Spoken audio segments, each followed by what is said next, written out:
जय हिंद मेरे प्यारे दोस्तों, मैं पवन कुमार सिंह आप लोग का हार्दिक स्वागत करता हूं प्रिपरेशन विद पवन अर्थात PWP में। तो कैसे हैं दोस्तों, उम्मीद करते हैं आप लोग अच्छे होंगे, मस्त होंगे, जबरदस्त होंगे और अपने पढ़ाई को कंटिन्यू किए होंगे।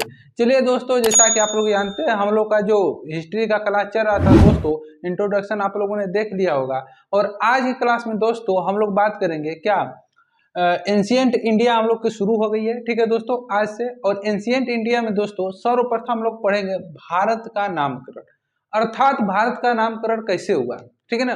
कौन कौन से ऐसे लोग थे जिन्होंने भारत का नाम दिया, ठीक है ना, और कहाँ से भारत का नाम पड़ा, ठीक है ना। तो इन सब के बारे में हम लोग डिटेल में आज बात करेंगे, ठीक है। तो चलिए ज्यादा देर न करते हुए अपने पढ़ाई के कार्यक्रम को हम लोग शुरू करते हैं, ठीक है दोस्तों। चलिए आइए ध्यान दीजिएगा, देखिएगा। भारत का नामकरण में सबसे पहले जो सबसे पहला नाम था भारत का आर्यवर्त। क्या नाम था दोस्तों? सबसे पुराना नाम है और सबसे पहला नाम है भारत का। क्या नाम था? आर्यवर्त। आर्य का मतलब होता है श्रेष्ठ दोस्तों, ठीक है ना, यानी श्रेष्ठों की भूमि, समझ आया कि नहीं, श्रेष्ठों की भूमि।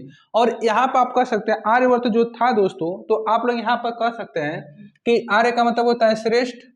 आर्य का मतलब क्या होता है? श्रेष्ठ। तो आर्यवर्त जो नाम पड़ा यानी श्रेष्ठों की भूमि पड़ा, ठीक है ना।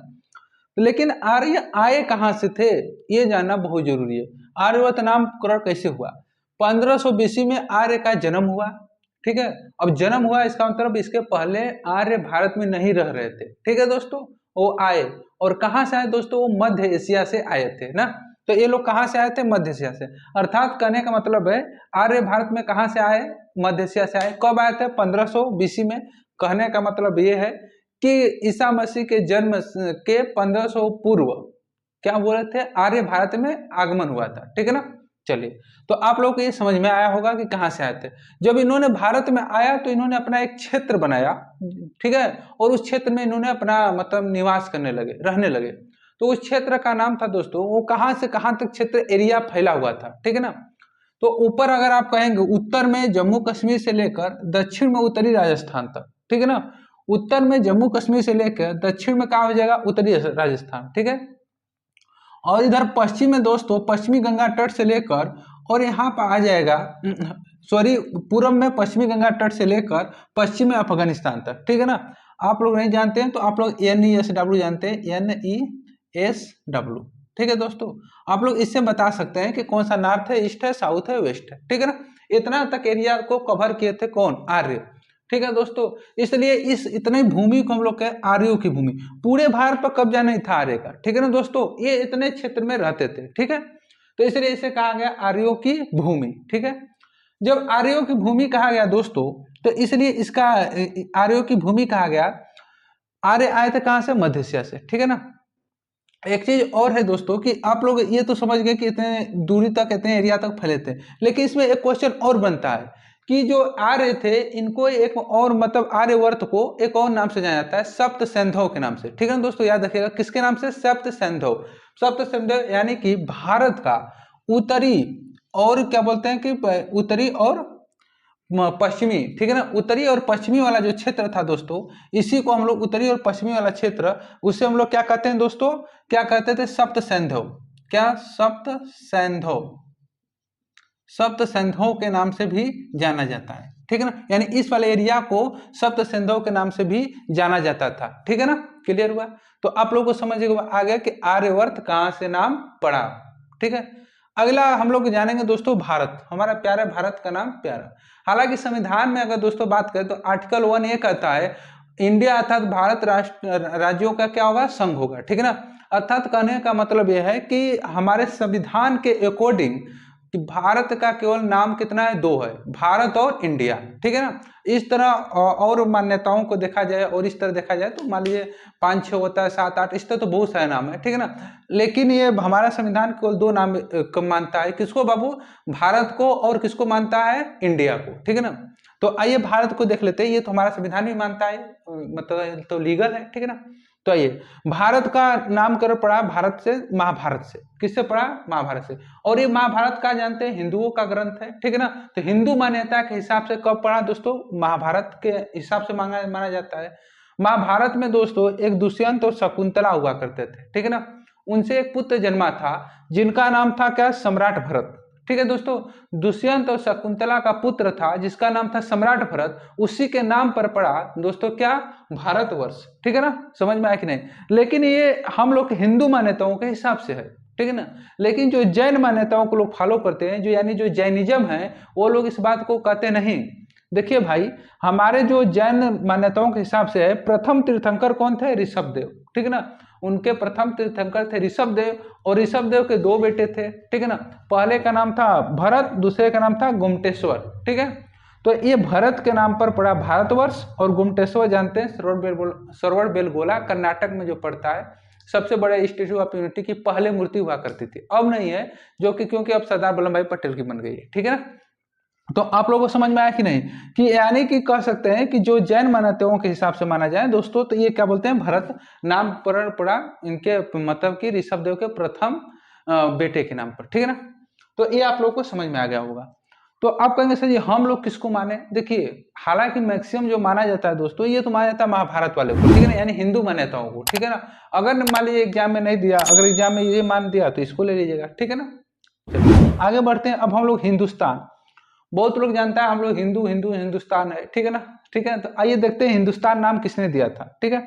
हिंदुस्तान दोस्तों याद रखिएगा, ये नाम ईरान, ईरान का मतलब जानते हैं क्या होता है, फारसी, यानी ईरान अर्थात फारसियों के द्वारा दिया गया था। ईरान को हम लोग फारसी करते हैं, ठीक है ना। तो सबसे पहले दोस्तों ईरानियों ने आक्रमण किया था, ठीक है ना।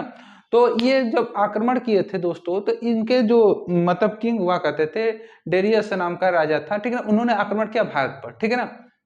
जब इसने आक्रमण किया तो इन, आप जानते हैं भारत में आक्रमण के बाद, भारत में आक्रमण करने से पहले सिंधु नदी को लांग कर आना होता था, यानी सिंधु नदी को आप पार करेंगे तभी भारत पर अटैक कर पाएंगे, और नहीं तो नहीं कर सकते।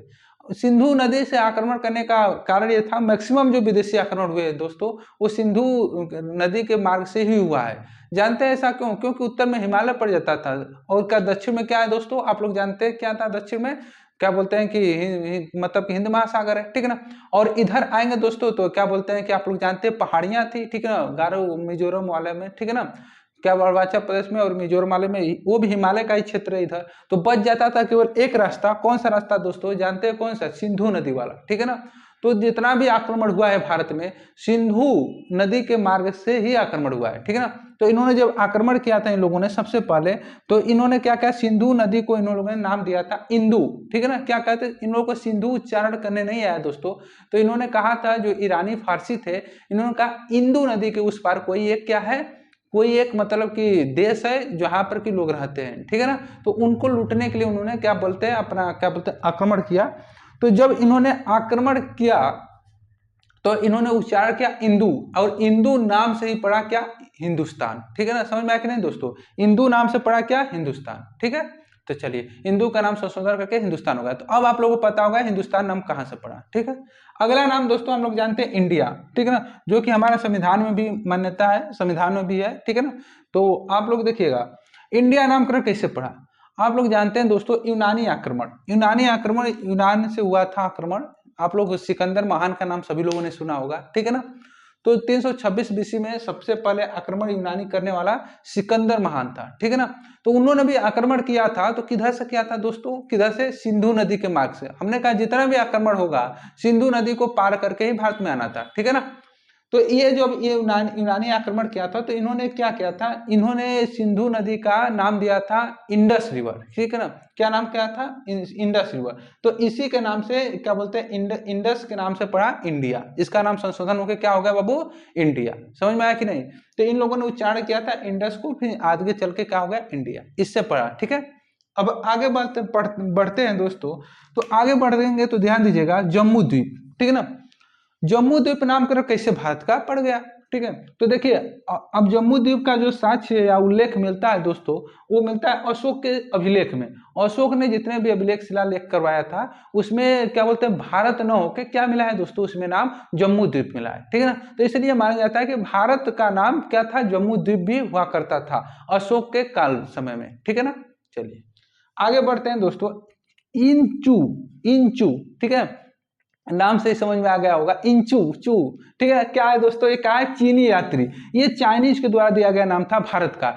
चीनी यात्री आए थे तो इन्होंने क्या किया, अपने उल्लेख में जो बुक इन्होंने लिखा था तो उसमें भारत का जिक्र न करके दोस्तों, न तो इंडिया का जिक्र करके, इन्होंने जिक्र किया था इंचू। इंचू का मतलब कि पता ये चला कि भारत को एक और नाम से बुलाया जाता था जिसका नाम था इंचू। ठीक है ना, तो ये किसके द्वारा, चीनी यात्रियों के द्वारा दिया गया नाम था। ठीक है, और आप लोग सभी लोग जानते हैं भारत को और एक नाम से जानते हैं, किस नाम से दोस्तों, लैंड ऑफ बुद्धा। इसको कौन भूल सकता है। माना जाता है कि क्या बोलते हैं कि जो भारत देश हमारा है वो भगवान बुद्ध का क्या है, जन्म स्थली देश है। और उसे जानते हैं बुद्ध का फॉलोअर एशिया में बहुत ज्यादा है। ठीक है ना, तो बहुत अब तो क्या बोलते हैं, तो कह सकते हैं तो लैंड ऑफ बुद्धा के नाम से भी किसको जाना जाता है, किसको जाना जाता है, भारत देश को। ठीक है ना, इसलिए तो अब आगे पढ़ते हैं। अगला एक नाम और दिया गया भारत का, सफेरों का देश। हालांकि ये सब इतना इंपॉर्टेंट नहीं है, बहुत सारे नाम से बुलाया जाता है। इसी तरह कुछ हम लिख दिए थे। ठीक है ना, नीचे वाला 5-6 तो एनसीईआरटी में दिया है। ठीक है दोस्तों, उसके बाद वाला आप लोग थोड़ा बहुत बुलाया जाता है तो जान लीजिएगा। सफेरों का देश दोस्तों, याद रखिएगा भारत में जो सांप होते हैं, सांप पकड़ने वाले लोग ज्यादा होते हैं, सफेरा जिसे कहते हैं। ठीक है ना, इसलिए अंग्रेज जब आए थे तो उन्होंने देखा जब उनको सफेरे बहुत ज्यादा मतलब पकड़ने वाले थे, उन लोगों के यहाँ जब सांप पकड़ना होता था तो वो लोग नहीं पकड़ पाते थे, तो भारत से सफेरों को पकड़ के ले जाते थे, वहां पर पकड़वाते थे सांप को। ठीक है ना, तो अब क्या हुआ, इसीलिए भारत का नामकरण उन्होंने कर दिया, अंग्रेजों द्वारा दिया गया तो सफेरों का देश है। ठीक है ना, समझ में आया कि नहीं, भारत के लोग में सफेरे ज्यादा हैं। ठीक है ना, इसलिए सफेरों का देश बन गया। ठीक, एक नाम और बुलाया जाता है दोस्तों, सोने की चिड़िया। जानते हैं भारत में पहले बहुत ज्यादा सोना था, इसको हालांकि लूट लिया गया, तो अब धीरे धीरे इसलिए सोना अधिक होने के कारण इसे सोने की चिड़िया नाम के से भी जाना जाता था, किसको, भारत को। ठीक है दोस्तों, तो ये पूरी प्रक्रिया थी भारत के नामकरण की। ठीक है ना, उम्मीद करते हैं कि आप लोग को ये सारी की सारी बातें समझ में आई होगी। ठीक है ना, समझ में आई होगी तो जरूर कमेंट बॉक्स में बताइएगा दोस्तों।